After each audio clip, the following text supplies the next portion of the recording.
bonsoir. Il y a 50 ans naissait l'Université du Bénin, aujourd'hui Université de Lomé. 5 décennies durant lesquelles le Temple du Savoir a formé des milliers d'apprenants et des milliers de personnalités aujourd'hui. Que retenir de ce parcours? L'Université de Lomé a-t-elle démérité ou pas? Et quelles sont les perspectives? Autant de questions que nous allons brosser durant cette émission bilan avec des universitaires qui sont sur ce plateau. Nous avons d'abord professeur Akosiwa Messan Ato. Elle est maître de conférence, secrétaire générale de l'Université de Lomé. Professeur Messan Ato, bonsoir. Bonsoir. Nous avons également le directeur de la recherche et de l'innovation de l'Université de Lomé, en la personne du professeur Essohanam Bachana. Professeur Bachana, bonsoir. Bonsoir. Nous avons également le président de la COMUL, entendez, Commission ad hoc de riposte contre la Covid-19 à l'Université de Lomé, professeur Kwame Kokou. Professeur Kokou, bonsoir. Bonsoir Anita, bonsoir chers téléspectateurs. Et nous avons également professeur Sena Yao Akakbonou Mado. Il est le directeur de l'Institut national des sciences de l'éducation, président de la nouvelle commission LMD à l'Université de Lomé. Professeur Akakbonou Mado, bonsoir. Bonsoir. Alors, 50 ans de parcours, il y a 50 ans donc naissait l'Université de Lomé. Professeur Bachana, si on doit dresser le bilan, quel bilan existentiel dresseront-on? Je voudrais, avant de répondre à la question, profiter de l'occasion pour vous féliciter pour le plateau offert, mais aussi féliciter et remercier les pionniers de l'Université du Bénin, aujourd'hui l'Université de Lomé. Ces pionniers, il y a les pionniers de première heure et les bâtisseurs de l'ombre.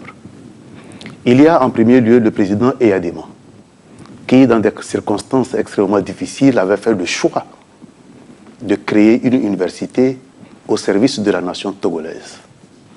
À lui, il faut associer le ministre de l'Éducation de l'époque, le ministre Yaya Malou, puis le premier recteur de l'université, véritable architecte de cette institution, le professeur Ampa Johnson. À ces trois, il faut associer, comme je le disais, les acteurs de l'ombre, mais aussi tous les acteurs qui se sont succédés.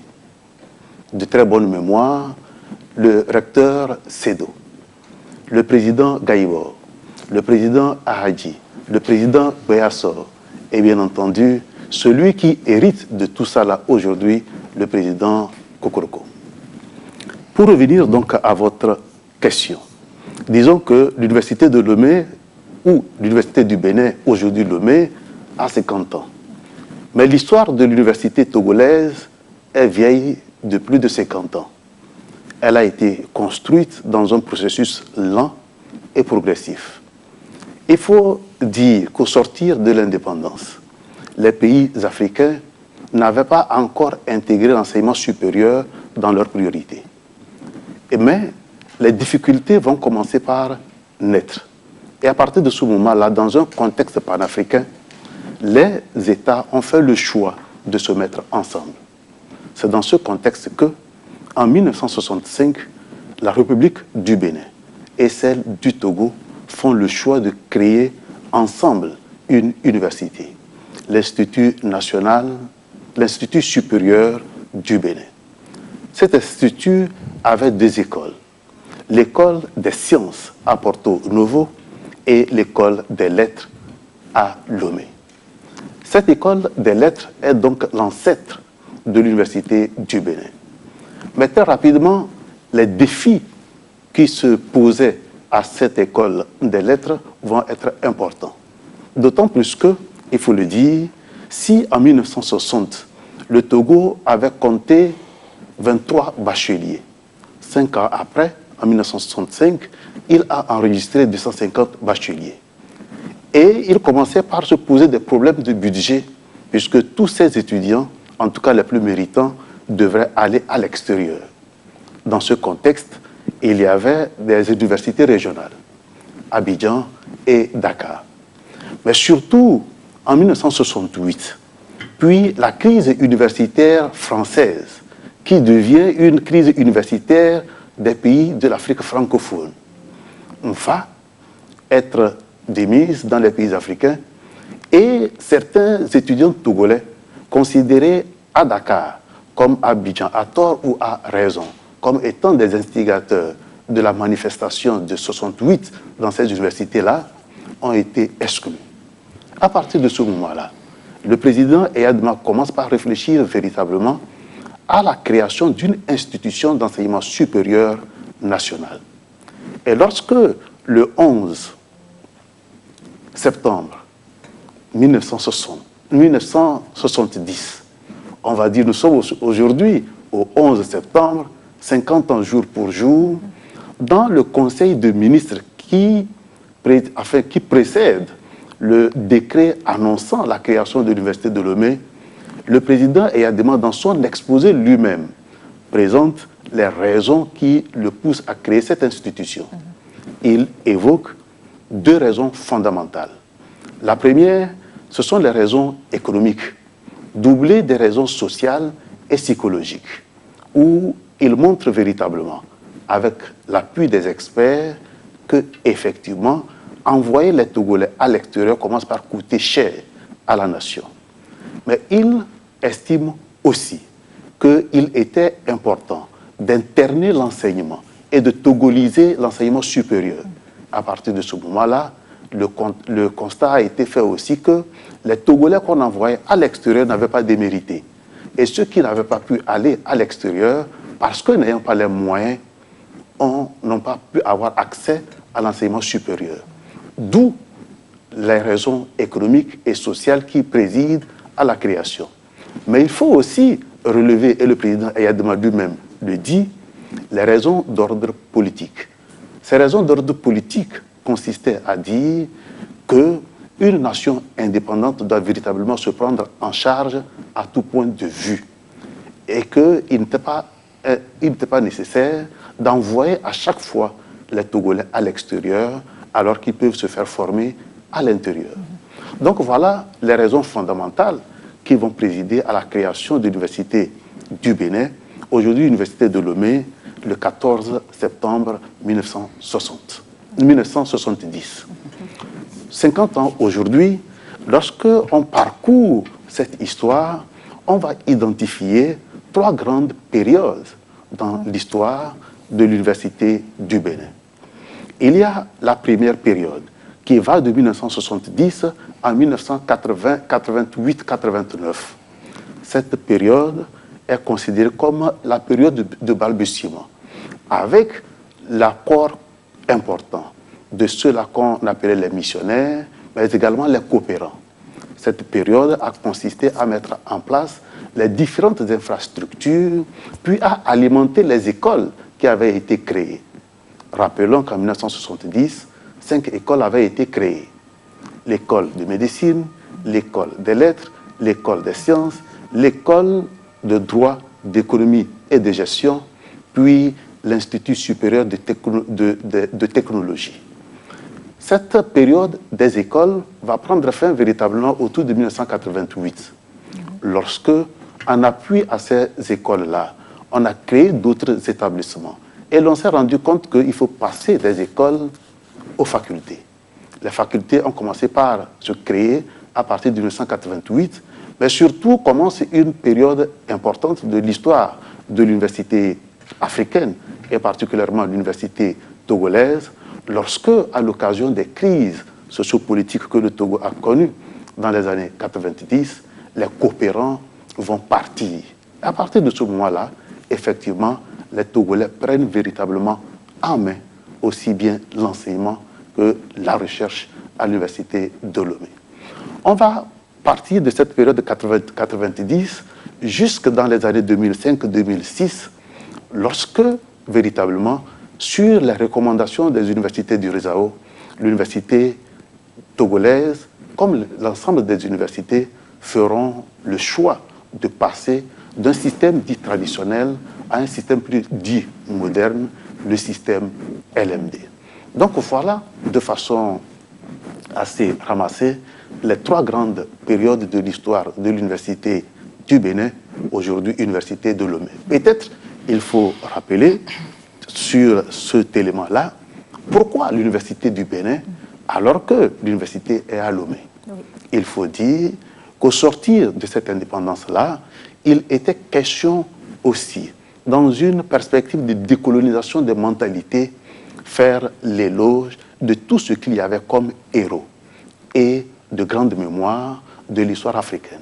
C'est d'ailleurs la raison pour laquelle vous verrez le Ghana, Gold Coast devenir Ghana, et l'empire ou le royaume le plus prestigieux de notre côte, la côte du Bénin, était effectivement le Bénin. C'est la raison pour laquelle, en mémoire à ce royaume, l'un des plus célèbres de la côte, l'université togolaise a pris le nom de l'université du Bénin, comme d'ailleurs un certain nombre d'infrastructures et de structures à Lomé. Merci beaucoup, professeur Batiana, pour l'historique de l'université de Lomé. Alors, professeur Messan Ato, quelle différence pourrait-on avoir aujourd'hui? Quelle différence peut-on noter entre l'université d'hier, l'université de Lomé d'hier et celle d'aujourd'hui? Je pense qu'on ne pourrait pas réellement parler de différence. Les universités évoluent dans le monde et l'université de Lomé va évoluer, mais essentiellement, les universités s'adaptent dans le contexte où elles sont. Ce qui signifie que, comme l'a dit mon collègue tout à l'heure, il y a eu effectivement le début des universités qui était beaucoup plus tourné vers la formation de cadres. Puis on va avoir cet éveil, bien sûr qui va venir de l'Europe, mais on va avoir aussi une université de plus en plus togolaise. Aujourd'hui, on sait qu'il y a une massification au niveau de l'université, qu'il y a aussi beaucoup de réflexions qui vont venir du fait de la place des universités dans le développement. Nous ne sommes donc pas dans une rupture, mais nous sommes dans une évolution de mentalité par rapport à l'enseignement supérieur et plus particulièrement par rapport aux universités. Lorsque des nations décident que la recherche est au cœur du développement, il me semble que les universités sont interpellées. Lorsque on fait un bilan autour des années 80, qui commence aussi autour des années 80, qu'on en fait aux États-Unis et en France sur quelle pédagogie, quelle façon d'enseigner pour l'enseignement supérieur, voilà donc les éléments d'évolution de nos universités. On va donc aboutir en termes de pédagogie à quelque chose qu'on va appeler le processus de Bologne. Et c'est ce processus qui va pouvoir distinguer après un bilan la différence entre des universités trop théorisantes. Vous êtes formé, mais vous n'êtes pas formé à la pratique. Et donc on va voir que dans le système anglophone, il y a quelque chose de beaucoup plus prégnant, pragmatique, qui va permettre de pouvoir mettre l'étudiant au centre de la formation, mais également une adéquation va se dessiner dans ce qu'il apprend et dans ce qu'il doit pratiquer après, en termes de travail. Aujourd'hui, l'université de Lomé s'inscrit dans cet héritage. Elle ne peut pas dire qu'il y a eu des changements, qu'il y a eu une différence. Il y a eu des changements évolutifs.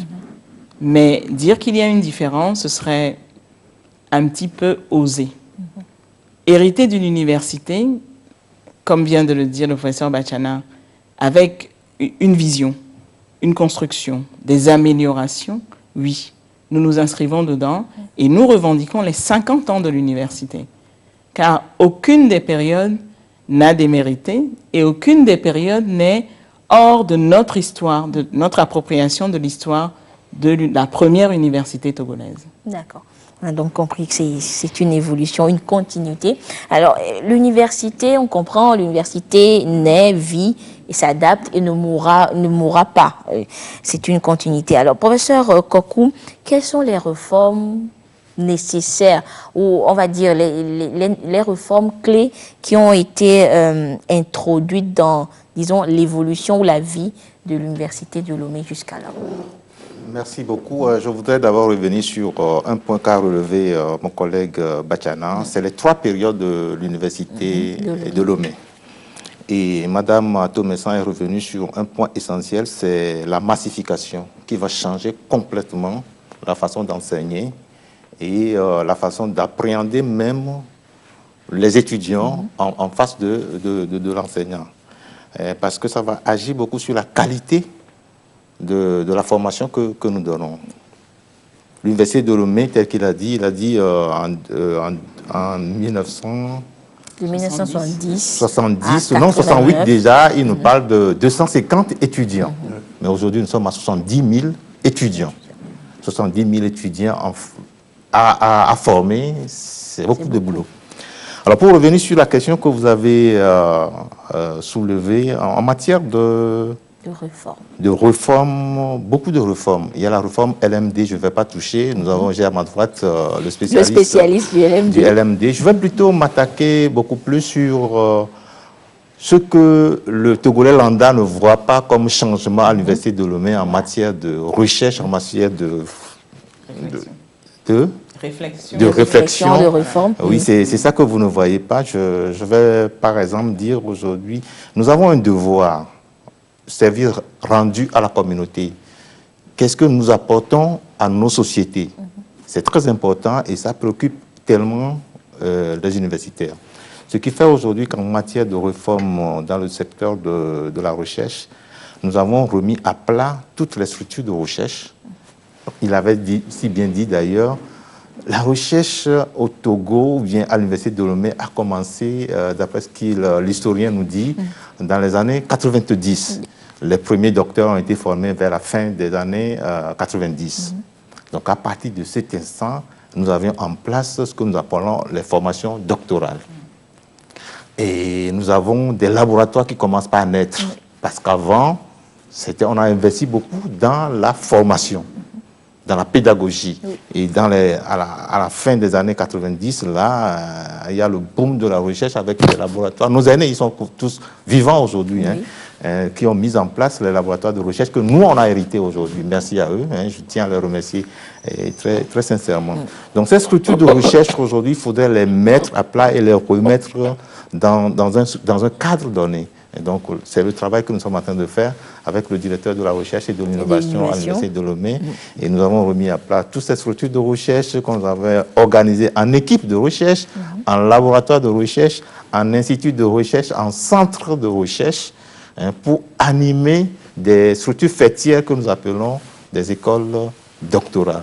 Donc, à l'Université de Lomé, aujourd'hui, nous avions passé par des étapes, les étapes de formation doctorale dans les années 90 où autant d'aînés charismatiques que nous avons autant de formations doctorales. Aujourd'hui, il faut organiser tout cela et aller mettre sous forme d'établissement pour gérer ce que les anglophones appellent les graduate schools ou les écoles doctorales. Donc nous en avons 3 aujourd'hui, 3 écoles doctorales pour insuffler la recherche, former à la recherche par la recherche. Donc ce travail aujourd'hui est fait. Nous avons les écoles doctorales, nous avons les directeurs des écoles doctorales aujourd'hui qui sont en place, qui travaillent. Nous avions également, depuis la mise en place de l'Université de Lomé, une politique qui doit cadrer la recherche n'avait jamais existé. D'ailleurs, à l'échelle nationale, c'est actuellement que nous sommes en train de mettre en place cette politique de la recherche qui donne les orientations. Parce que jusque-là, qu'est-ce qu'on fait? Chacun peut se lever et dire que je fais la recherche. Et il fait la recherche pour lui, et sans forcément répondre aux attentes de l'État. Mais là, aujourd'hui, c'est chose faite. Au niveau de l'Université de Lomé, l'université a une politique bien cadrée, qui, pour tout chercheur, vous devez vous inscrire dans cette politique nationale de politique de l'Université de Lomé. Mais également, il y a une réforme qui est très importante aujourd'hui, c'est qu'il faut financer la recherche. Oui, le financement de la recherche. Le financement de la recherche, l'argent est le nœud de la guerre, comme on le dit souvent. Et en matière de recherche, la recherche coûte très très cher. Donc ce que nous avions fait jusqu'à présent, c'est que les chercheurs se débrouillent, ils se mettent en réseau avec d'autres chercheurs, ils participent à des projets collaboratifs pour pouvoir financer leur recherche.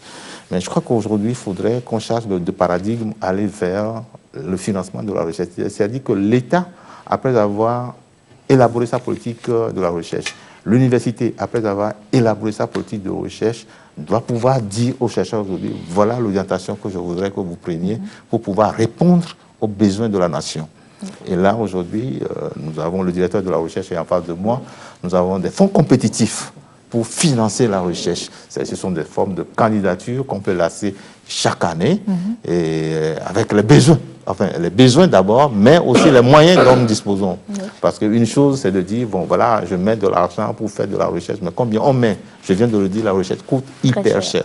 Donc, il faudrait que l'université arrive à trouver de l'argent, à mettre de l'argent à la disposition des chercheurs, à lancer cet appel ou bien ce fonds compétitif et auquel les enseignants participent ou bien les chercheurs participent pour pouvoir travailler et répondre à des besoins. Parce que ce qui est important à dire, c'est que les besoins, ça existe partout sur le territoire national. Oui. Le Togolais lambda qui fait son champ à Dapan aujourd'hui a son problème. Il peut te dire, moi, chaque année, je mets le sorgho, mais le sorgho que je récolte maintenant n'arrive plus à nourrir ma famille. Pourquoi? On peut trouver la réponse dans la fertilité du sol, on peut trouver la réponse dans les parasites qui attaquent le sorgho. Mais nous, chercheurs, nous devons être là pour répondre à ces besoins-là. Donc, en termes de réforme dans le domaine de la recherche, nous sommes en train d'évoluer très très vite. Nous avons des collaborateurs à l'intérieur du pays et hors du pays qui nous appuient dans ce sens-là pour pouvoir vraiment avancer le plus rapidement possible. Maintenant, pour ce qui concerne le volet LMD, Monsieur LMD est là. Et avant de donner la parole aux spécialistes, au Monsieur LMD sur le plateau, professeur Bachana, vous avez quelque chose à ajouter? C'est vrai, c'est vous le Monsieur Recherche de l'Université de Lomé. Alors, un apport à tout ce qui a été fait en matière de réforme au niveau de la recherche à l'Université de Lomé. Je pense que l'essentiel de ce que nous sommes en train de faire a été dit par le professeur Kokou, qui est par ailleurs directeur national de la recherche scientifique et technologique. Ah oui. Donc il parle des choses qu'il connaît très bien, aussi bien au plan national qu'au plan de l'Université de Lomé. Mais je voudrais profiter de l'occasion pour féliciter et remercier les aînés qui sont partis de rien et qui ont pris l'engagement de mettre en place la formation doctorale. Ces formations doctorales ont fonctionné avec beaucoup de difficultés et aujourd'hui, il a dit, la recherche coûte cher. Nous avons fait l'effort de normaliser la recherche à travers la politique de la recherche de l'Université de Lomé.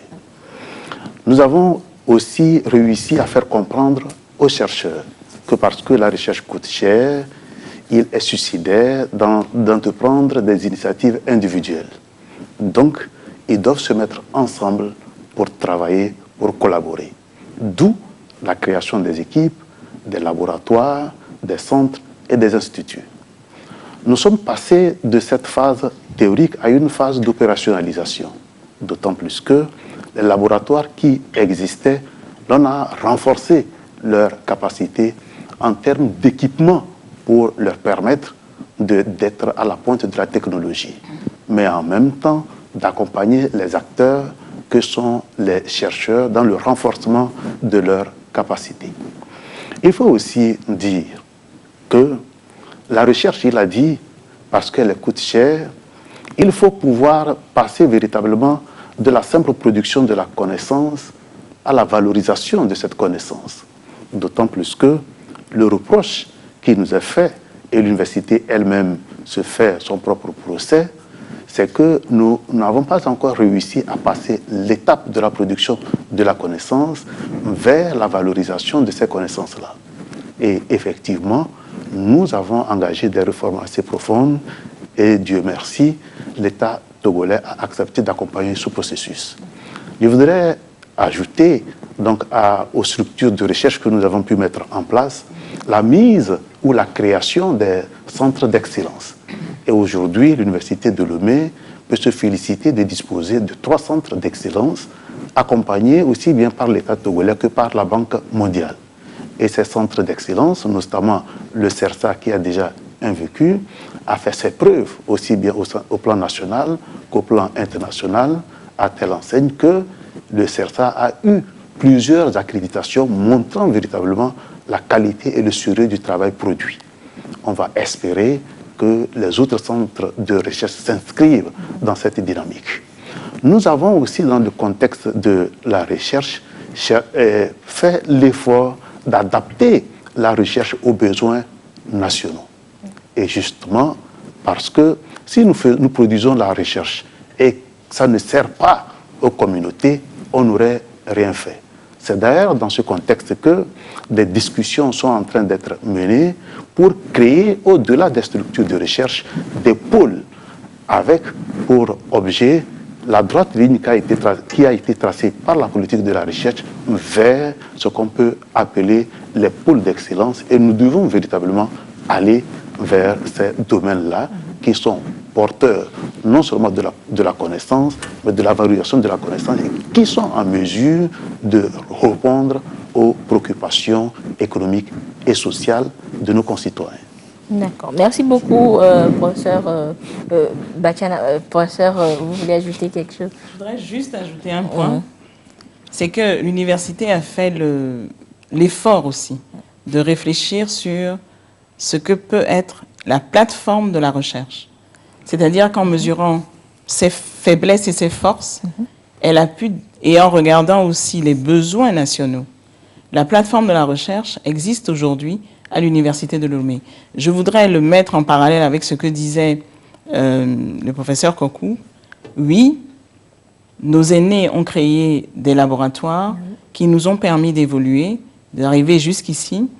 Et justement, le fait de remettre l'université au cœur de la nation nous a obligés à faire une réflexion pour mettre en adéquation les besoins et la recherche au niveau universitaire. Mais c'est aussi par rapport à un bilan des compétences et des capacités justement d'équipement. Donc, on a une politique, mais on a des écoles doctorales aujourd'hui, mais l'Université de Lomé a une plateforme avec des éléments, juste pour dire les sigles, qui vont des gares, donc des grands axes de recherche, au port, au projet, donc avec des démembrements de plus en plus petits, qui permettent à chacune des structures de recherche universitaire de s'inscrire dans la politique, mais aussi dans les besoins et donc dans la recherche pratiquée à l'Université de Lomé. Voilà. Oui, professeur je crois que c'est important d'ajouter un point à ce qui a été dit. Et là, c'est des remerciements que je voudrais adresser au gouvernement togolais qui, dans les années à venir, ou qui a déjà entamé un investissement dans la recherche.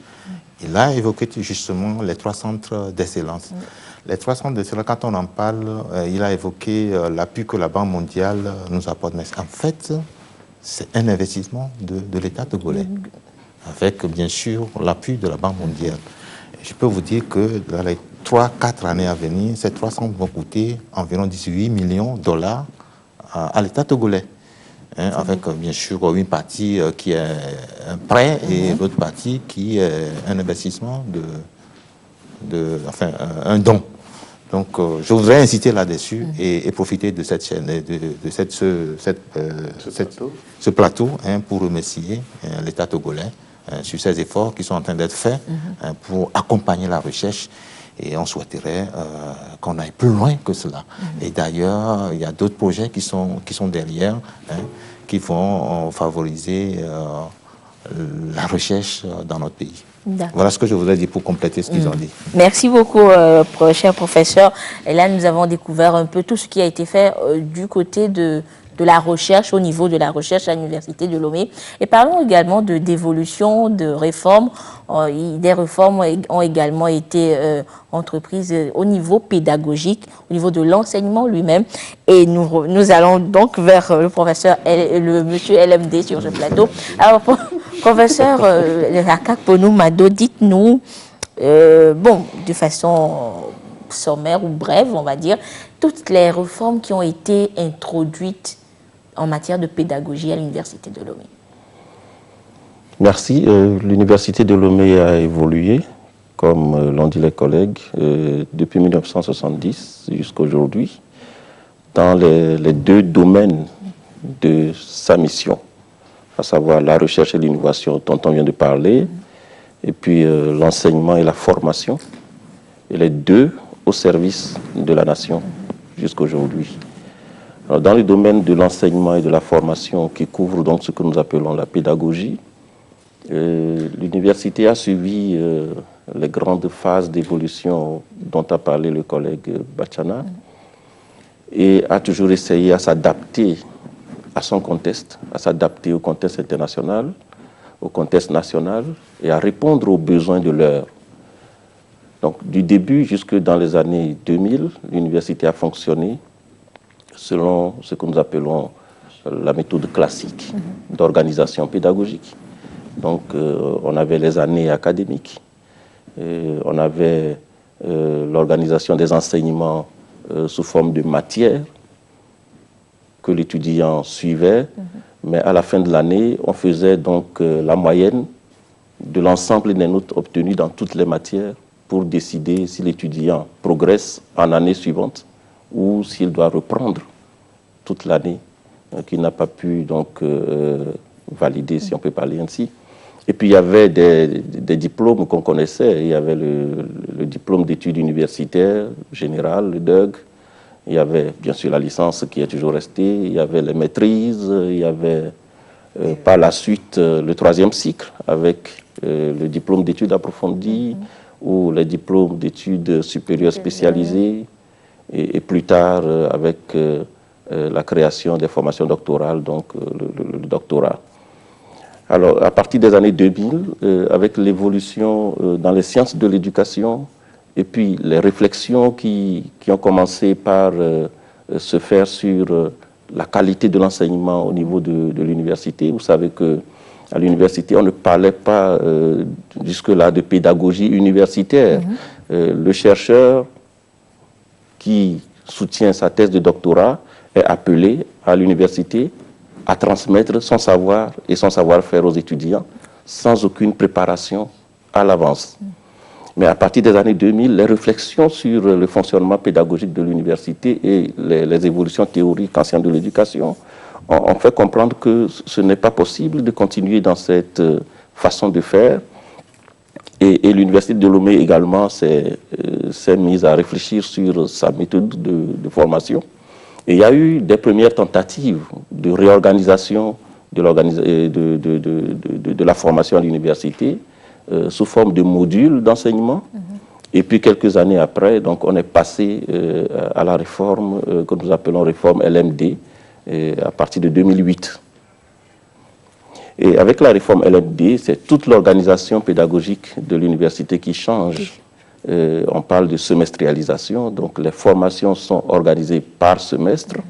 Les matières qu'on connaissait sont désormais réorganisées en unités d'enseignement. Et les unités d'enseignement doivent être validées, capitalisées une par une. Et à la fin de chaque semestre, chaque étudiant doit faire le bilan pour voir combien d'unités d'enseignement il a pu valider. Et cela équivaut à combien de crédits. Donc, toute la formation a été réorganisée avec des nouveaux concepts.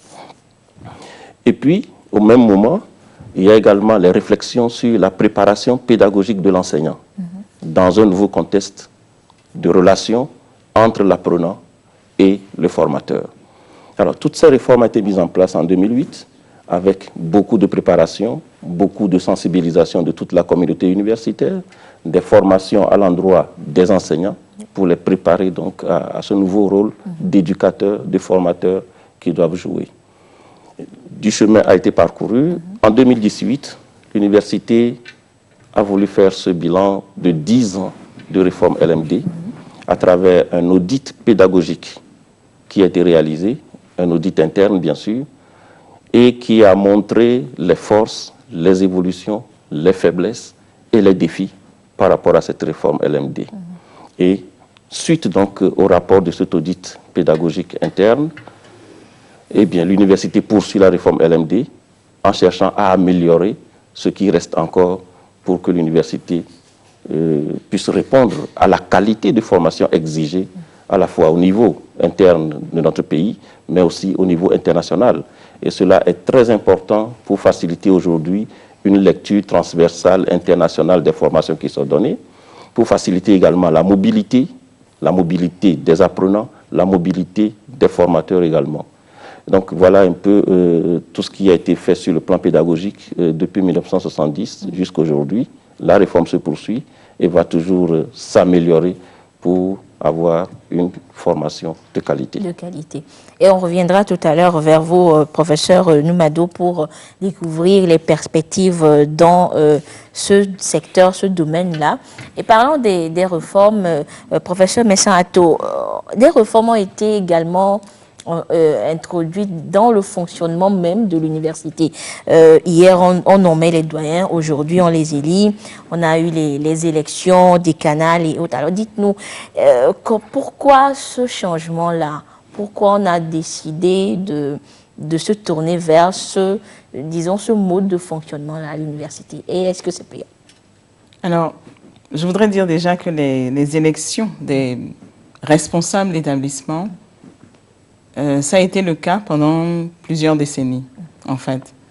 Et c'est déjà dans la vision de ceux qui vont créer l'université.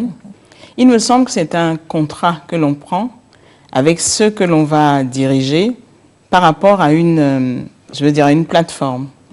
Donc, c'est les pairs qui choisissent entre eux celui qui va pouvoir occuper les postes de direction d'établissement pendant 3 ans, avec la capacité d'avoir un renouvellement de la confiance. Je pense que c'est important parce que, voyez-vous, dans le domaine de l'université, nous sommes tous appelés, comme l'a dit tout à l'heure le professeur Akakpo Noumado, à enseigner. Donc, c'est la première partie de notre contrat, mais l'autre, c'est faire de la recherche. Et donc, lorsque nous nous retrouvons dans le domaine de l'enseignement, il est bon que nous puissions choisir ceux qui vont présider aux destinées de nos différents établissements. Oui. C'est ça qui explique que nous avons continué cette tradition de choix en ce qui concerne les doyens et les directeurs, et que il y a 2 ans, nous avons repris aussi pour faire ces élections. Je dirais que c'est un apprentissage aussi, parce que lorsque nous avons un destin commun, lorsque nous décidons d'avoir, par la voie des élections, quelqu'un qui nous gouverne, il a l'obligation de reddition de comptes. Et tout ça nous permet, nous, d'évoluer, d'avoir un regard différent. Au-delà de ça, au niveau de la réforme pédagogique, il a été mis en place des commissions pédagogiques qui permettent à chaque membre d'un certain grade de pouvoir participer ensemble à la vie du département, mais aussi de pouvoir tutorer les plus jeunes. Ensuite, tous les responsables de ces commissions pédagogiques se retrouvent au niveau d'un établissement dans ce qu'on appelle la commission scientifique et pédagogique de l'établissement. Donc, ce qui signifie que notre aspect pédagogique est très important. Et avec ces commissions pédagogiques, ça donne beaucoup de travail à notre collègue de la commission, c'est-à-dire que tout ce qui va être formation pédagogique va revenir sur le devant. Et chaque année, depuis 2017, nous avons remis quelque chose qui avait été effectivement pensé, mais nous avons recommencé à faire une semaine pédagogique de formation, tous en tant qu'enseignants, à revoir des thèmes bien précis par rapport à ça. Mais après, le travail se continue dans les commissions au niveau de chacun des établissements. Nous ne sommes pas lâchés en tant qu'enseignants. L'université, comme il l'a dit, on doit continuer à pouvoir se former. Et nous avons à côté le CAMES qui nous permet de changer de grade sur des critères aussi bien de recherche que de pédagogie. Donc, voyez-vous, tout cet ensemble de collègues demande effectivement qu'il y ait des gens qui soient choisis dans la droite ligne de ce que se donne comme objectif d'évolution un établissement. C'est ça qui explique aussi qu'on puisse avoir ces élections et qu'on puisse avoir des débats sur comment est-ce qu'on est dirigé, comment est-ce qu'on peut améliorer, comment est-ce qu'on peut aller beaucoup plus loin. Nous nous retrouvons souvent ensemble parce que même au niveau des examens, même au niveau des enseignements, il faut des bilans, il faut qu'on puisse avoir des réunions. L'université est très stratifiée. De l'extérieur, ça n'apparaît pas, mais elle est très stratifiée dans la mesure où nous sommes gouvernés par nos grades, mais aussi par les devoirs en tant qu'enseignants et nos devoirs en tant que chercheurs. D'accord. Alors, professeur Messanto, je reste avec vous. L'université de Lomé évolue, fonctionne. On a vu un peu tout ce qui se fait. Mais quelle relation lie l'université de Lomé avec l'extérieur? Quand on dit extérieur, avec les autres universités sœurs, les partenaires, quelles sont les relations et comment se portent ces relations-là? Alors, il ne peut pas y avoir d'entité qui n'ait pas de relation avec l'extérieur. Une entité qui veut se développer. Et une université, justement, ne peut pas faire ces deux aspects, ces deux missions, sans qu'il ne puisse y avoir une interaction avec ce qui se passe autour d'elle. Donc, ce qui signifie que l'Université de Lomé va avoir des partenariats locaux, donc avec le monde de l'entreprise, avec les sociétés, avec les communautés à la base, puisque notre rôle, c'est de savoir prendre les besoins, les étudier et essayer de trouver des solutions. À la base, nous sommes censés former, comment je vais dire ça, l'élite, entre guillemets, l'élite intellectuelle, elle ne peut pas être hors du Togo. Et donc, ce rapport à la société reste important parce que c'est ça qui nourrit notre recherche. C'est ça qui la nourrit essentiellement. Ensuite, ce partenariat local va aller au-delà parce que nous allons avoir une coopération qui va nous permettre de faire coopération avec des universités sœurs de la sous-région, des universités africaines, mais également des universités du monde. Maintenant, comment est-ce qu'on arrive? Voyez-vous, lorsque l'on regarde ses forces et lorsque l'on sait un petit peu ses difficultés, on a tendance à faire coopération avec des universités auxquelles vous apportez, mais qui vous apportent aussi, de façon à ce que vous puissiez tirer vers le haut, tous ensemble. Et donc, ça va se faire dans les deux sens. Lorsque le professeur Kokou parlait de se mettre en réseau en termes de recherche, ça s'appuie sur l'axe qui est important pour nous, mais sur la capacité qu'a l'autre de nous apporter une technicité ou un transfert de technologie qui est important. Dans le domaine de la pédagogie, ça s'exprime aussi. Nous avons fait la réforme des masters. Les masters existaient avant 2018, mais tous nos masters ont recommencé en 2018 après une autre réflexion pour que chaque master qui se crée s'appuie sur un besoin réel et que nos étudiants qui ont le master soient dans un tissu économique et social où on a besoin de leurs compétences. Donc, lorsque on le pense comme ça, lorsque des collègues se mettent en place ensemble pour créer un master, il faut que le besoin ait été vraiment dans la société. Ça signifie donc qu'il y a un dialogue. Et même dans la progression de mise en place de ce parcours, il faut passer devant les gens qui en ont besoin, mais aussi devant des professionnels, pour qu'on soit sûr que réellement ce que vous apportez puisse combler un besoin. Donc, voyez-vous, cette coopération, elle demande, enfin, ce partenariat, il doit être constant aussi. Il est constant aussi dans la mesure où l'universitaire a le devoir de réfléchir quelquefois sur des problèmes que l'on ne voit pas encore. Donc, pour pouvoir le faire, il faut qu'il puisse prendre le pouls de la société, mais surtout avoir un regard, bien sûr, de spécialistes, mais qui est avec d'autres spécialistes. Cette multidisciplinarité enrichit en fait la recherche. Donc, la création des structures de recherche universitaire avec la capacité de cette multidisciplinarité se retrouve aussi au niveau pédagogique où pour créer un master, pour créer une licence, il faut qu'il y ait un satisfecit de multidisciplinarité. Il n'y a pas un seul regard, il y a plusieurs regards qui regardent la même matière et qui discutent dessus. Donc voilà donc jusqu'où peut aller la réforme, de façon à ce que nous soyons adaptés à notre terroir, mais aussi à la capacité de nous ouvrir à l'autre, de façon que nous puissions toujours être dans l'air du temps. Maintenant, nous sommes aussi tenus chacun, et les écoles doctorales aussi vont l'être de façon très, je veux dire, prioritaire, de confronter notre recherche à la recherche des autres.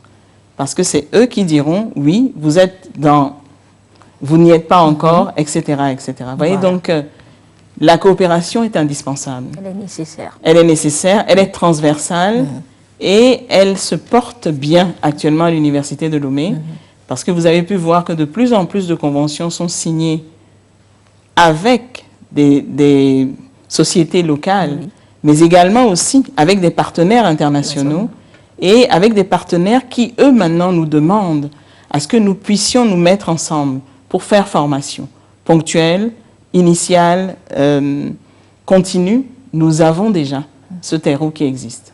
Merci beaucoup, professeur Messato. Professeur Kokou, vous voulez... Je voudrais juste, elle a bien dit ce que je vous ai dit à la fin de son intervention en disant que la coopération se porte très très bien, mais vraiment très très bien et s'améliore de jour en jour.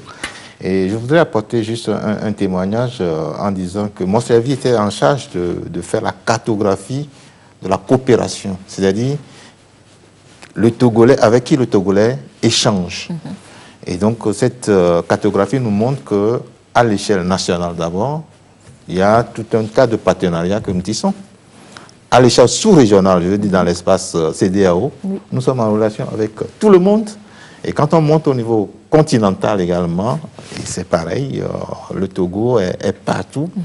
Et quand on va outre-mer, c'est impressionnant. Alors, il s'agit de mettre de partie de chaque Togolais et d'aller relier le Togolais avec qui il est en contact. Quand vous voyez la carte de coopération du Togo, c'est partout des flèches qui partent dans tous les sens. Et je me demande même comment parfois il y a des pays que je vois, je me dis, mais comment les Togolais font pour aller en contact avec des gens dans un pays dont on ne sait rien.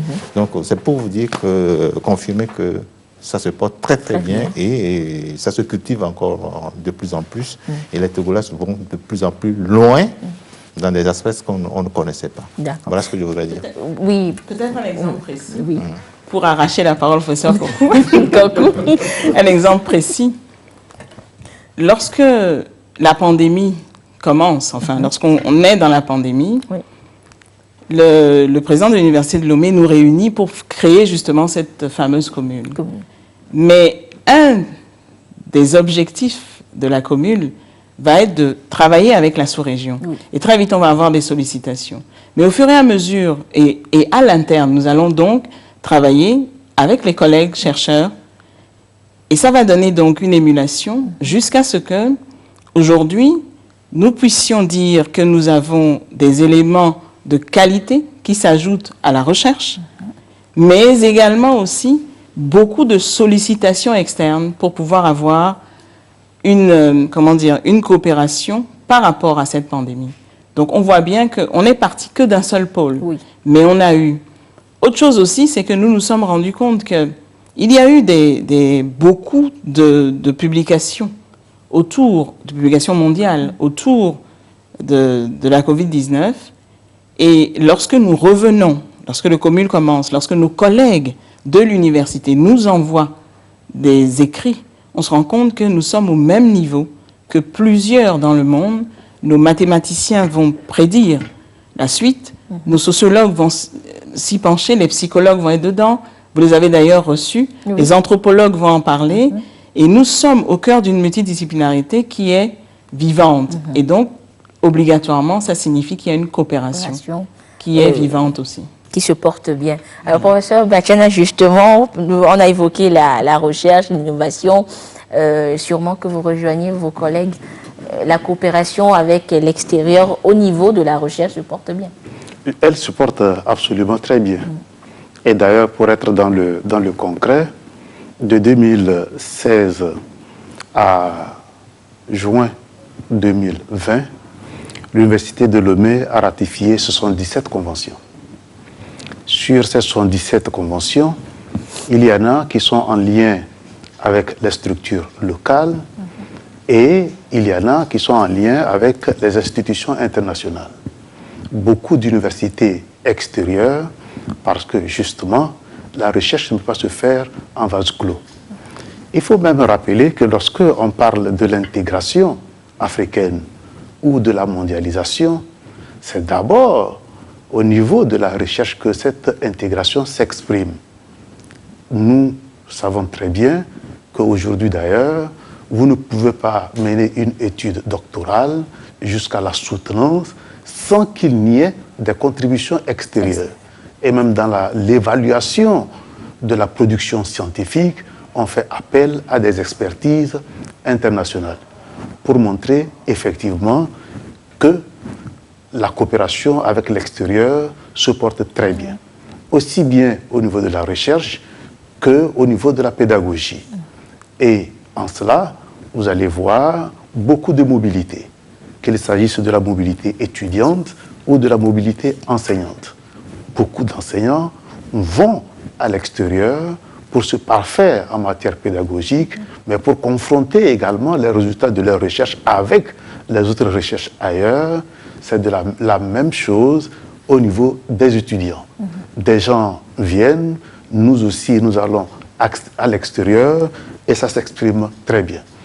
Et même dans le contexte des écoles doctorales dont on a parlé ici, il faut aussi dire qu'on les met aussi en lien avec les autres écoles doctorales à l'extérieur pour confronter les différents travaux, valider les recherches, ou plutôt oui, les résultats des recherches. En tout cas, une université qui se veut une université sérieuse ne peut pas s'enfermer sur elle-même, et l'université de Lomé est dans cette dynamique d'ouverture et d'internationalisation. D'accord. Alors, professeur Akakponou Mado, on a vu, nous n'allons pas revenir encore une fois sur, disons, la relation entre l'université de Lomé et l'extérieur en matière de pédagogie. On a parlé des réformes, on a vu le fonctionnement de l'université de Lomé aujourd'hui. Alors, l'université de Lomé, en termes de défis maintenant, si on doit parler des défis au niveau pédagogique, quelles sont, disons, les réflexions qui sont en cours à l'université de Lomé? Oui, le grand défi a été abordé très tôt, c'est la question de la massification. Et là, nous ne voyons pas encore le bout du tunnel, puisque ça commence déjà avec toutes les campagnes d'éducation pour tous qui ont été lancées depuis les années 90, qui font que plus d'élèves vont à l'école.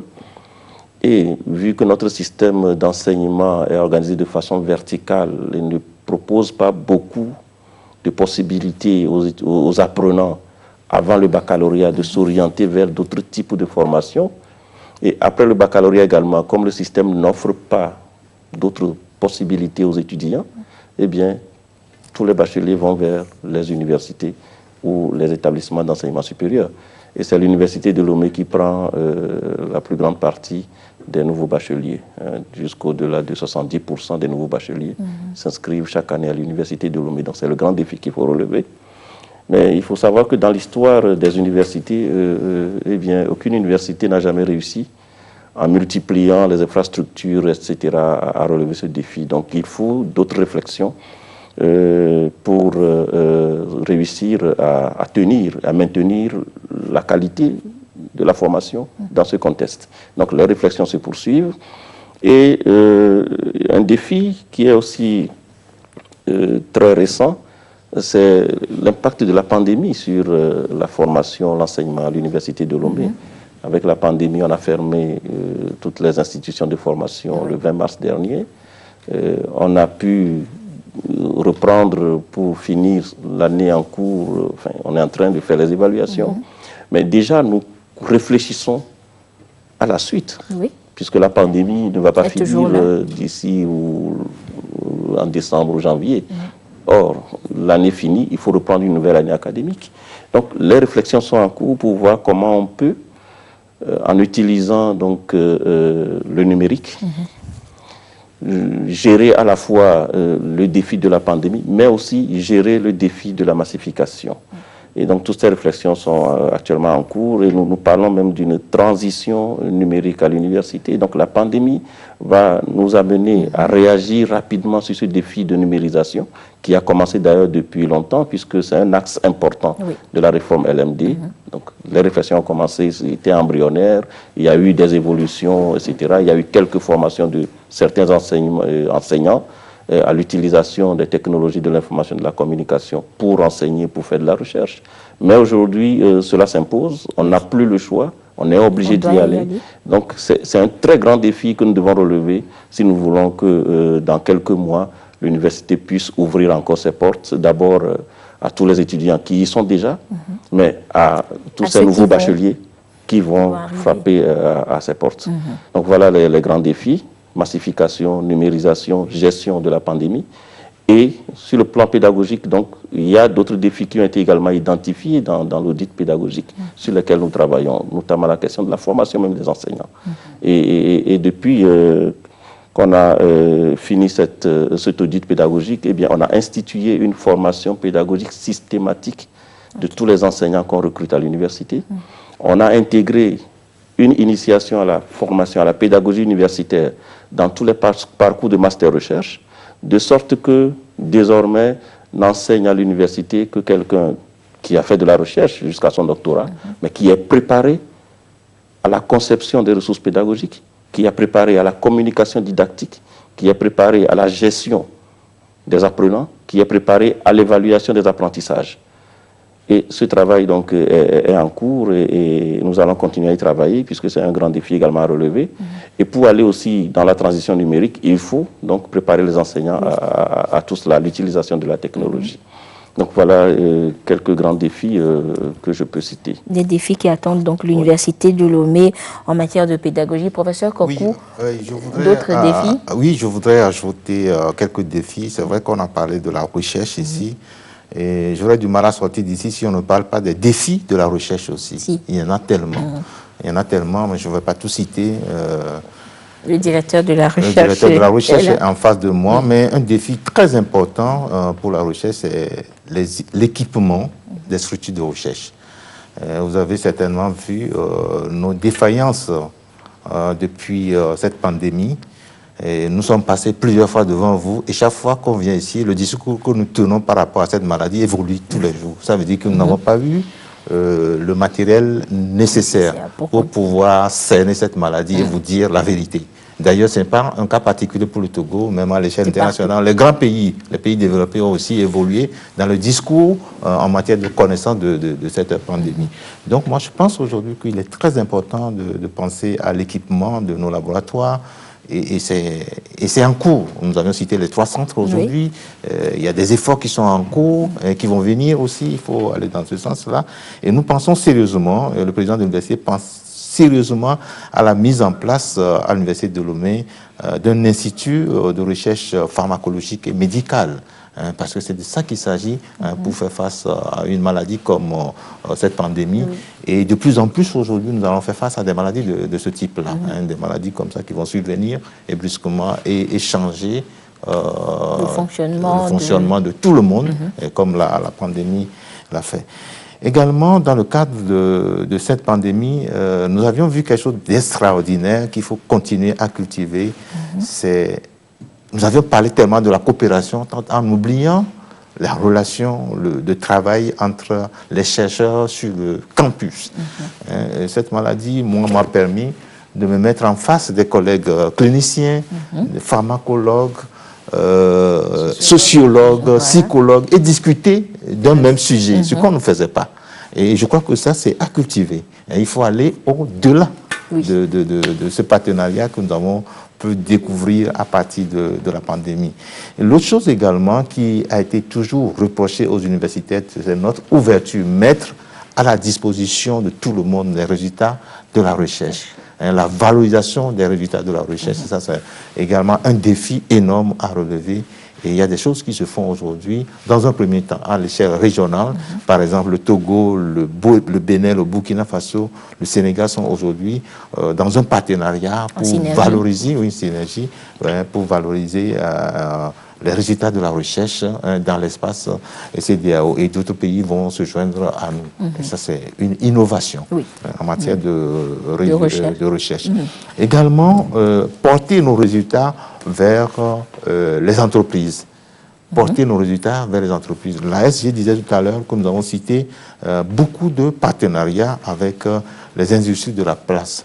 C'est vrai, c'est une très bonne chose. C'est là où il faut aller. Et en retour, nous attendons que ces industries puissent mettre à notre disposition un peu de gains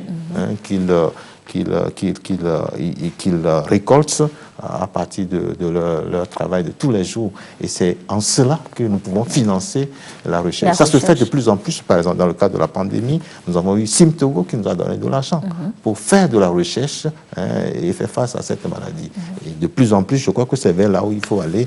Le développement du partenariat public-privé, il faudrait absolument qu'on y arrive. Voilà ce que je voudrais dire pour compléter ce que le président LMD a dit. Professeur Akakonou-Mado, merci beaucoup, professeur Kokou. Alors, professeur Bachana, professeur Kokou a déjà commencé par énumérer, disons, certains défis au niveau de la recherche. Alors, s'il faut continuer dans le même sens, à quoi nous devons nous attendre maintenant au niveau de l'Université de Lomé en matière de recherche pour les années à venir?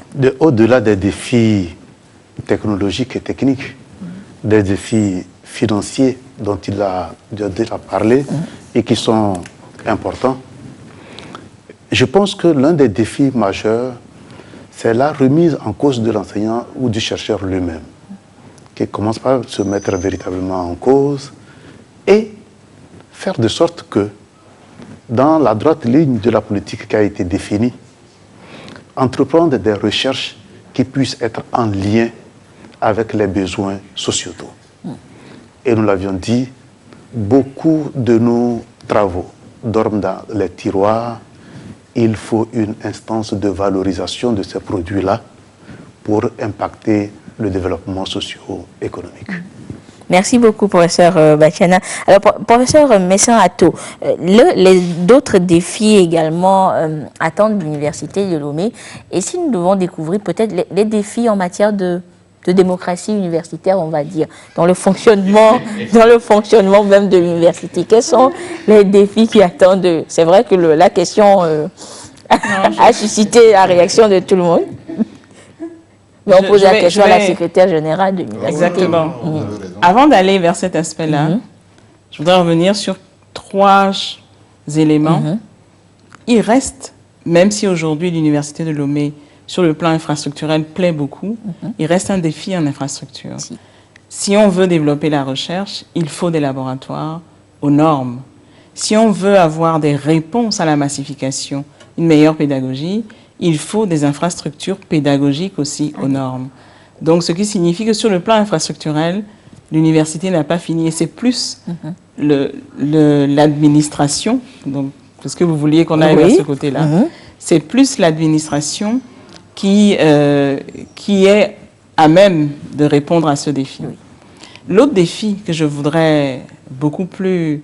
un autre défi de l'université, c'est la professionnalisation. Elle met en relation la recherche et la pédagogie parce que nous avons encore beaucoup de formations, je dirais presque théoriques, alors que nous voulons aller absolument vers quelque chose qui nous amène sur le terrain, sur les besoins, sur des réponses. Et donc, nous avons été formés pour enseigner. Et je crois que le directeur de la recherche est passé très vite. Il nous faut qu'on finisse le statut des chercheurs. Il faut qu'on puisse choisir. Est-ce qu'on veut être enseignant, enseignant-chercheur ou chercheur? Voilà encore un défi vers lequel nous allons, mais tout ça aussi par rapport à ce que nous enseignons, à nos parcours de formation, la professionnalisation. Savoir bien répondre à ce qu'on attend de nous sur le plan de socio-économique et cette adéquation. La NPE est implantée sur l'Université de Lomé depuis des années et travaille avec nous pour que ça puisse se faire. Nous avons changé les missions du centre de formation continue, qui est aujourd'hui un centre qui vend l'université en termes de compétences, de façon à ce que les industries puissent venir faire former, parce que les compétences, elles existent. Maintenant, il faut qu'on apprenne à aller vers la profession. Depuis bientôt 2 ans, l'Université de Lomé fait des cours du soir, parce qu'il faut aller vers cette population qui a besoin de cette comment on appelle ça, de ce recyclage entre guillemets, et les compétences existent. Donc voilà des éléments qui font partie aussi de nos réformes. Maintenant, lorsque nous parlions de la coopération, nous n'avons pas parlé de la coopération administrative. Il n'existe pas non plus d'université où il n'y a pas justement cette formation à la pédagogie et à la pédagogie universitaire, mais aussi à l'environnement universitaire. Ce n'est pas tout à fait la même chose. Parce que lorsque je travaille avec un juriste, s'il ne sait pas ce que c'est que la réforme LMD, il ne peut pas aller de l'avant. Lorsqu'on travaille... Donc, or, toutes ces compétences existent sur l'université. Ce qui signifie donc que même administrativement, nous avons besoin de mobilité par rapport au personnel administratif qui nous permet de pouvoir adapter des solutions par d'autres universités qui viennent. Et donc, nous sommes par exemple partenaires de l'AUF qui nous aide beaucoup dans ce système-là à pouvoir avoir un regard beaucoup plus général sur des problèmes qui se posent à toutes les universités. Donc aussi ce défi de la professionnalisation de l'université. Notre façon de travailler évolue, a beaucoup évolué. Nous sommes aujourd'hui de plus en plus dans une numérisation de l'information institutionnelle. Nous avons un site qui est constamment en termes d'information qui en donne. Et donc ce défi aussi, nous y allons petit à petit. Nous avons donc tous nos textes qui sont regroupés de façon à ce que nous soyons justement dans cette continuité. Il y a donc beaucoup de choses qui se font et qui font que les défis que nous avons à relever sont aussi des défis administratifs. Et puis il y a aussi des défis de formation de l'humain, simplement. Et donc l'université s'inscrit aujourd'hui dans le cadre d'une entreprise qui a besoin d'avoir un bilan, une façon de faire l'université qui demande qu'on puisse mettre toute notre énergie au niveau du plan stratégique de l'Université de Lomé. Nous en avons un depuis 2015 qui a été traduit en opérationnalité par un plan directeur de développement. Donc nous savons aujourd'hui faire un bilan. Nous sommes en train de réviser ce plan stratégique. Ça signifie que de plus en plus, nous allons devoir nous adresser à des professionnels de gestion. Maintenant, la question de la démocratisation. Lorsque nous sortons l'arrêté 041 sur les structures de recherche, tous les responsables sont élus en termes de structures de recherche. Ça, c'est le volet recherche. Aujourd'hui, lorsque nous posons sur la table, il y a quelques semaines, la mise en place des écoles doctorales, nos directeurs d'écoles doctorales sont élus et dirigent avec un conseil scientifique et pédagogique où chacun des membres qui représentent la communauté est élu par ses pairs. Lorsque nous sommes au niveau d'un établissement, donc dans le côté enseignement, nous avons donc l'élection de la direction, du décanat ou de la direction, mais nous avons aussi, lorsque nous travaillons dans les commissions, la capacité de choisir en fait. Ce qui reste, et je pense que c'est là la question, c'est à quand est-ce qu'on va élire le directoire de l'université. Le débat est posé depuis, lorsque le professeur Biassor était là, il y a eu un grand débat dessus, avec le ministre de l'enseignement supérieur de l'époque, le professeur Broum. Le débat est posé. Les universitaires eux-mêmes, c'est à eux aussi de donner un avis. À ce moment-là, leur avis était pas encore d'élection. On attend encore. On attend encore. Mais vous savez que les universitaires aiment prendre le temps de la réflexion avant qu'on y arrive. Mais le débat est là. Par contre, ce qui est fait déjà au niveau administratif aujourd'hui, c'est que toutes les strates de la communauté universitaire sont représentées. Les étudiants ont un collège, le personnel administratif et technique est de service à un collège, les enseignants de rang A, les enseignants de rang B ont des représentants. Les doyens directeurs sont des représentants élus. Ce qui signifie que le dialogue social aujourd'hui, au niveau de la communauté universitaire, il est déjà démocratique.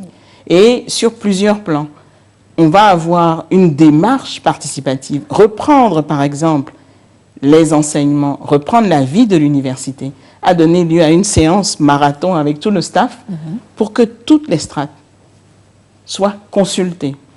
Demain, le professeur Akaponoumado va consulter parce que, comme vous le dites, nous sommes en train de changer d'université. Mais on ne peut pas le faire sans l'adhésion de la communauté. Donc il est lui aussi dans un système marathon aujourd'hui pour consulter. Comment faire pour répondre à la fois à la pandémie et à la massification. Donc vous voyez que, au-delà de ce qu'on peut croire, il y a bien sûr, comme toujours à l'Université de Lomé, il y a les visionnaires, il y a ceux qu'on voit parce que c'est eux qui tirent. Et puis à l'intérieur, ça bouillonne. nos collègues ne se gênent pas pour dire leur opinion, mais il y a aussi cet apprentissage de la démocratie dans un système très stratifié en termes de grades. D'accord. Merci beaucoup, professeur Messon-Ato. Nous avons évoqué justement l'actualité du moment, la pandémie à coronavirus, qui est une préoccupation également à l'université de Lomé. Nous allons revenir tout à l'heure à tout ce que fait l'université dans cette lutte, mais nous allons suivre tout à l'heure la réaction de certains acteurs sur cette actualité-là, sur la lutte contre le coronavirus. Nous suivons leur réaction et nous revenons sur ce plateau. Nous savons et nous avons informé les citoyens, les concitoyens, que la Covid-19 est un mal avec lequel nous risquons de vivre pendant un long moment. Parce que jusqu'à l'heure actuelle, il n'y a pas de vaccin. Et toutes les mesures barrières que nous sommes en train d'édicter doivent nécessairement être respectées dans toute leur rigueur. Et donc les populations comprennent que nous sommes face à une pandémie qui n'est pas prête à nous quitter du jour au lendemain. Et donc les mesures barrières sont les seules qui pourront nous permettre donc de vivre avec ce mal. Donc un peu partout, parmi les populations, dans les marchés, dans les écoles, partout où nous pouvons envoyer le message est envoyé régulièrement. Et donc nous travaillons avec les chefs de village, les chefs cantons et les comités de développement de village et tous ceux qui peuvent donc encadrer la population pour que nous puissions les informer au jour le jour de ce mal. Et nous disons que nécessairement il faut que les populations nous écoutent. Si elles ne nous écoutent pas, nous nous exposons à ce mal qui est donc une maladie endémique et qui risque donc de nous emporter tous si nous refusons d'observer les gestes barrières. Et donc, régulièrement, nous apportons ce message dans les marchés. Là où, par exemple, il y a un rassemblement, par exemple, vous savez que dans nos villages, c'est les funérailles qui sont la commune mesure. Nous leur disons d'éviter d'être en nombre écrasant dans les trucs de funérailles, parce que le gouvernement a édicté les règles selon lesquelles il ne faut pas que les gens encombrent les trucs des funérailles. 15 personnes. Donc nous apportons le message. C'est vrai que dans les hameaux les plus reculés, c'est difficile parce que les populations ne comprennent pas. Il y en a même qui se demandent si le mal existe. Et donc notre devoir régulièrement, c'est d'apporter ce message-là partout où nous pouvons le faire pour que les gens comprennent que nous allons vivre pendant un temps avec ce mal et que Dieu permette à ce qu'on puisse trouver un vaccin, on puisse rapidement trouver un médicament pour endiguer ce mal-là. L'objectif que nous poursuivons, c'est que le message puisse porter. Et nous pensons à l'heure actuelle que nous devons envoyer des messages chocs. C'est-à-dire quoi? C'est-à-dire que ceux qui ont déjà fait cette maladie et qui sont guéris, nous pensons que nos radios de l'intérieur essaieront de les approcher pour que ces personnes parlent, pour que ces personnes disent la réalité de ce mal, ce qu'elles ont vécu pendant que le mal les a pris et comment est-ce que Dieu aidant, ce mal les a quittés. Pour ceux qui sont partis, pour ceux qui ne sont plus, il n'y a pas grand-chose à faire, il suffit seulement d'informer que des gens meurent à cause de ce mal-là. Donc il faudrait que ceux qui sont en train d'apporter des témoignages soient écoutés. Donc je crois que c'est ces mesures-là que nous sommes en train d'imaginer. Et je crois que dans les jours à venir, dans les semaines à venir, nous allons trouver des occasions pour rencontrer des personnes qui ont fait ce mal-là, qui ont fait cette maladie-là, et pour que ces personnes témoignent de la réalité de ce mal-là, que ce n'est pas une maladie fabriquée sur le sens politique, parce que beaucoup des leaders, pas des moindres, en ont parlé. On dit que c'est un mal que les gens ont inventé. Mais je crois que nos populations, surtout dans la commune de Vaud et dans la préfecture de Vaud, les gens sont sensibles.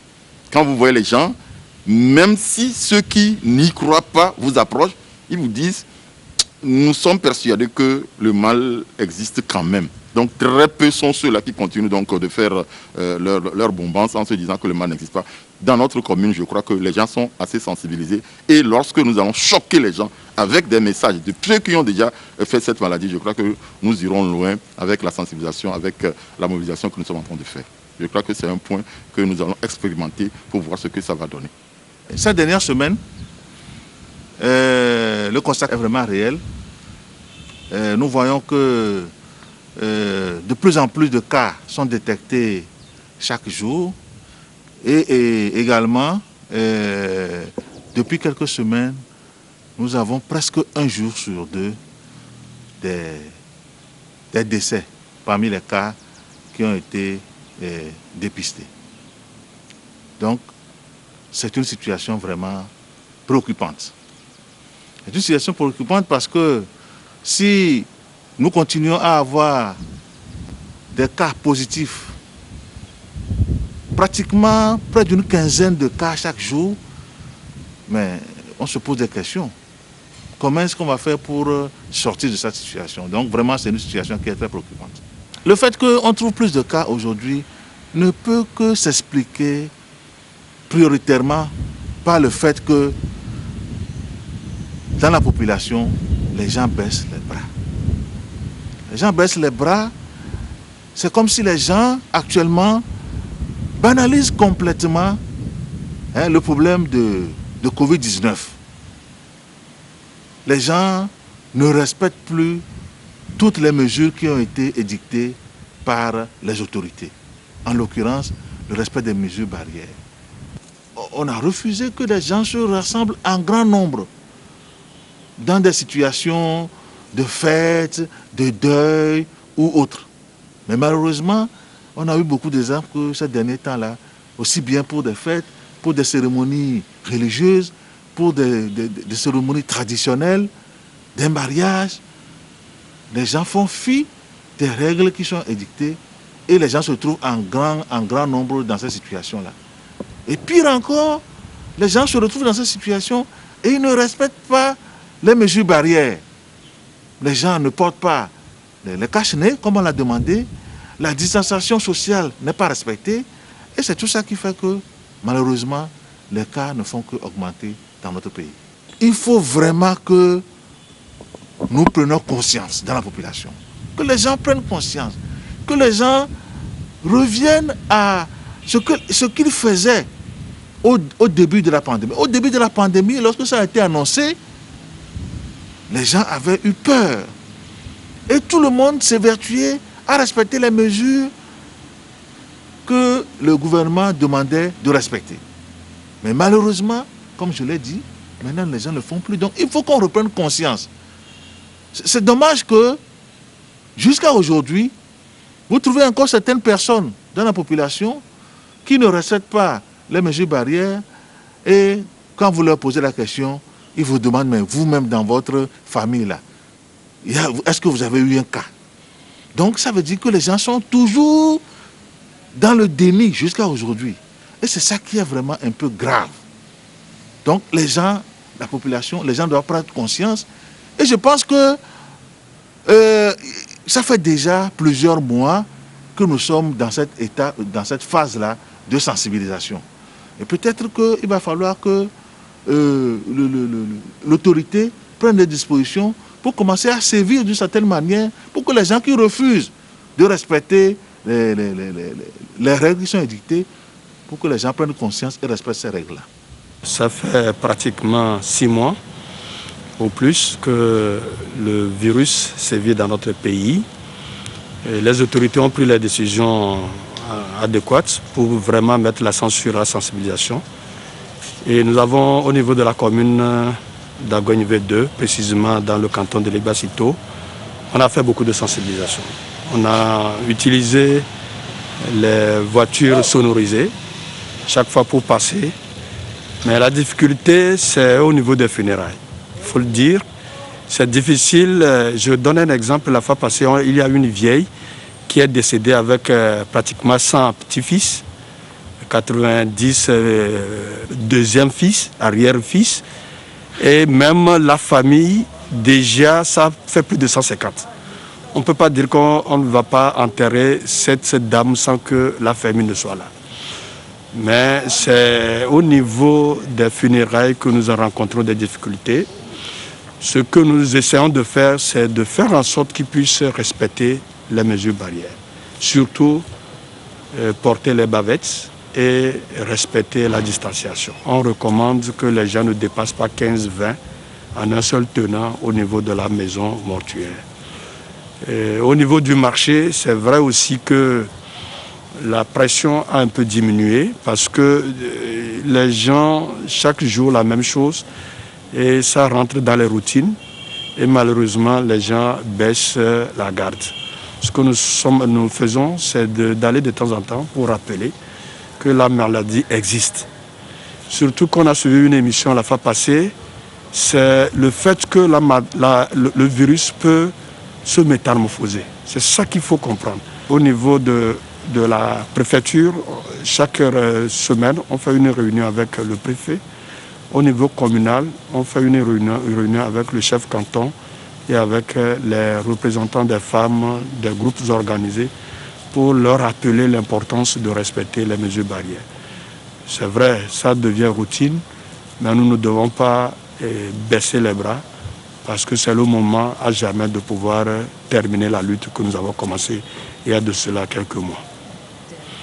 Non, la force anti-pandémie Covid nous aide énormément, surtout au niveau des marchés. Au moment où on rentre dans le marché, on constate que les gens ne veulent pas respecter, on passe le message, on fait la sensibilisation. Les gens ne veulent pas respecter, on fait appel à la force. La force avec l'habit, ça permet de dissuader les gens et ça fait en sorte que les gens respectent les mesures. Des fois, on est tenu à aller demander même les amendes. Et lorsqu'on prend 2-3 fois l'amende sur une dame qui vient vendre à peine 2000 francs, on lui dit de payer 3000 francs parce que tu n'as pas apporté de bavette, ça donne une leçon à toutes les femmes qui sont dans le marché. Donc la force Covid-19 nous aide énormément à faire respecter les mesures barrières au niveau de la commune. Et nous sommes donc de retour sur ce plateau avec les universitaires. Parlons des 50 ans d'existence de l'université de Lomé. Professeur Kokou, vous êtes président de la commission ad hoc de riposte contre la Covid-19 à l'université de Lomé.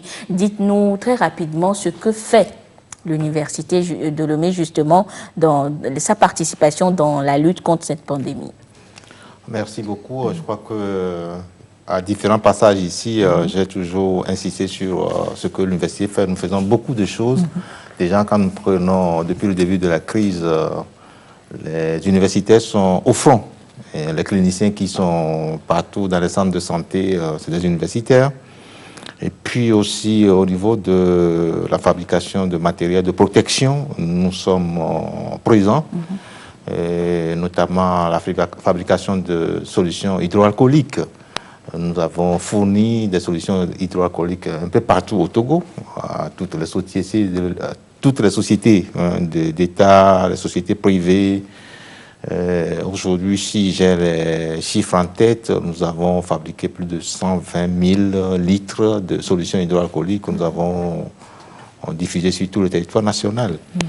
Et puis en matière de fabrication de masques aussi, je suis fier de le dire tout le temps que l'université fabrique les meilleurs masques au Togo, parce que c'est des masques qui sont étudiés et fabriqués sur un format qui permet à tout le monde de rentrer là-dedans. Les enfants comme les adultes ont leur gabarit. Et aujourd'hui également, pour ce qui concerne les masques, nous sommes environ à 40 000 masques. C'est vrai que c'est à perte parce que c'est quasiment un cadeau que nous faisons. Quand on voit le prix auquel nous cédons ces produits, c'est rien par rapport à ce que nous investissons. Donc, autrement dit, l'université subventionne la fabrication des masques. Mais par contre, ça nous a donné de très bonnes idées.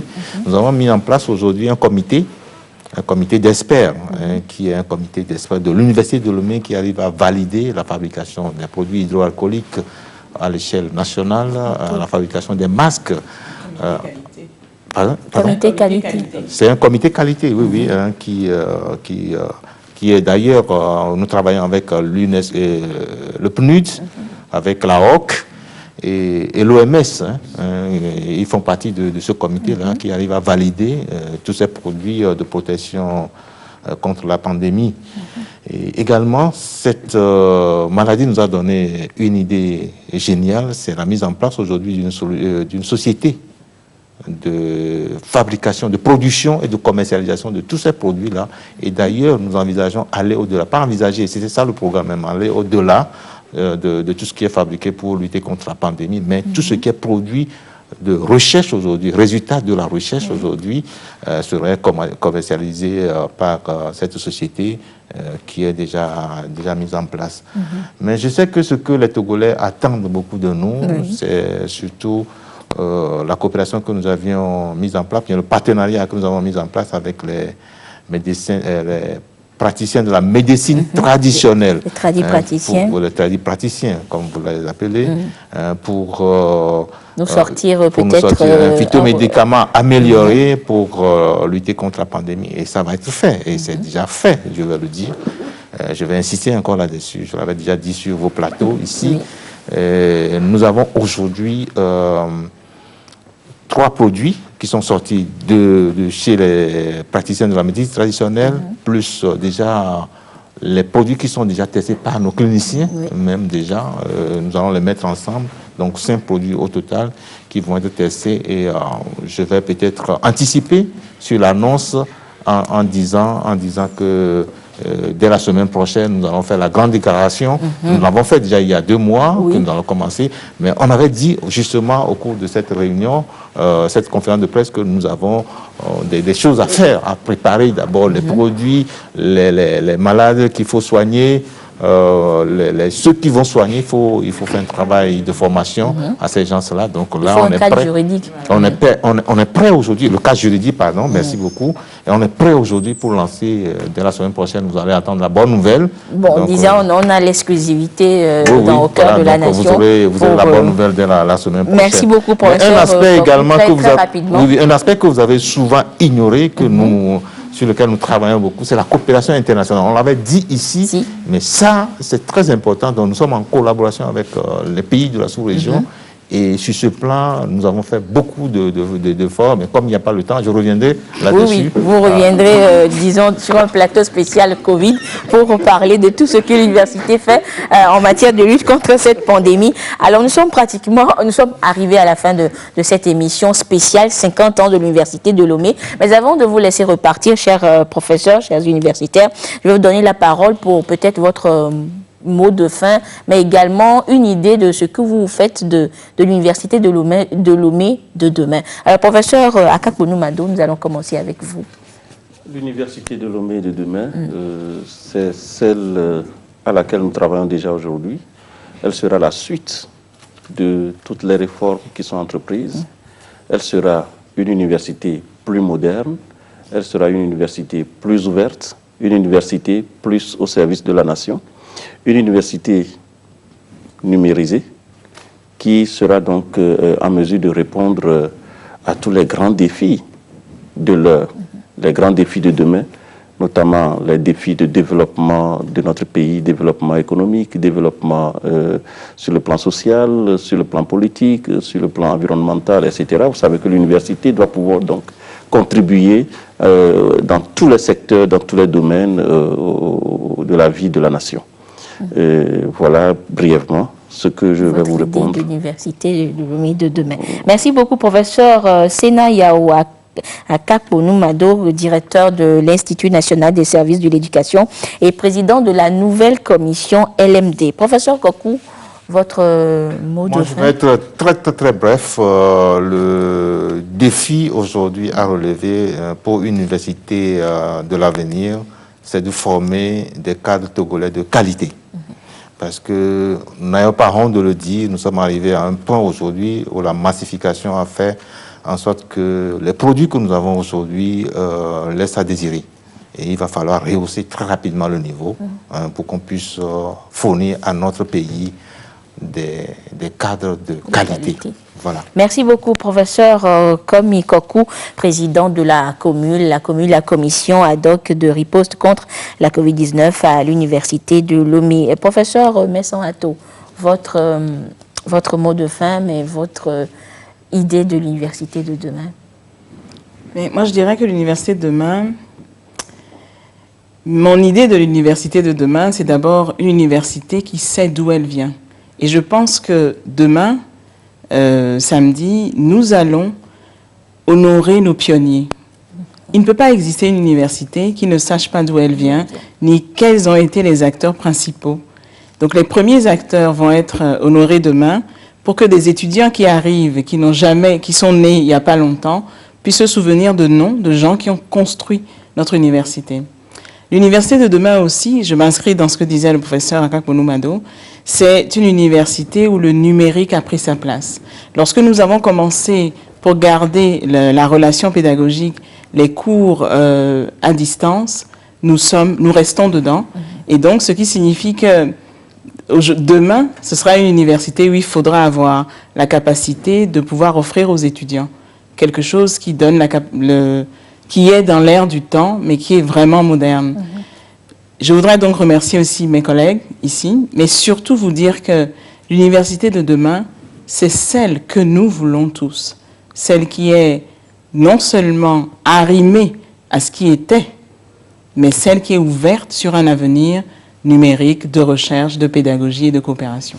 Merci beaucoup, professeur Akosiwa Messon-Ato, maître de conférence et secrétaire général de l'Université de Lomé. Professeur Bachana, nous allons terminer avec vous et peut-être vous demander, après que vous nous ayez donné votre idée de l'Université de Lomé, le programme de cette commémoration des 50 ans de l'université.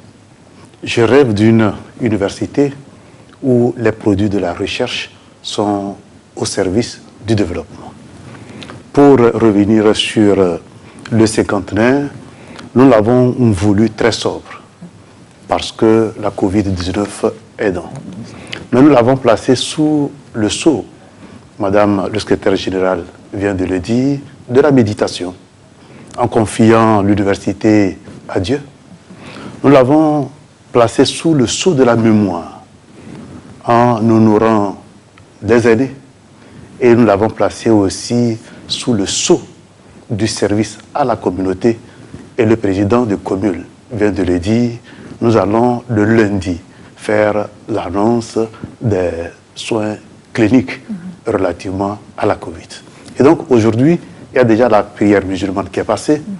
Le dimanche, il y aura une prière catholique et une prière protestante. Le samedi, donc demain, nous allons procéder au dévoilement de l'adressage des rues que nous avons réaménagées au nom des illustres qui ont bâti cette université et qui ne sont plus. Et le lundi, nous allons donc lancer les soins cliniques, mais en même temps en dévoilant ce que nous avons appelé le monument du cinquantenaire de l'Université de Lomé. Merci beaucoup, professeur Essohan Bachana, directeur de la recherche et de l'innovation à l'Université de Lomé. Merci, chers invités, d'être passés sur ce plateau. Et merci à vous, téléspectateurs, de nous avoir suivis, d'avoir suivi cette émission spéciale 50 ans de l'Université de Lomé. Vous avez découvert ou redécouvert le temple du savoir de ses débuts jusqu'à aujourd'hui et même le temple du savoir du futur. Merci à vous pour votre fidélité. Et par ma voix et au nom de tous, nous souhaitons un joyeux anniversaire donc à l'Université de Lomé. Merci de votre fidélité à la télévision togolaise. Nous nous retrouvons vendredi prochain pour un autre thème au cœur de la nation. Bonsoir.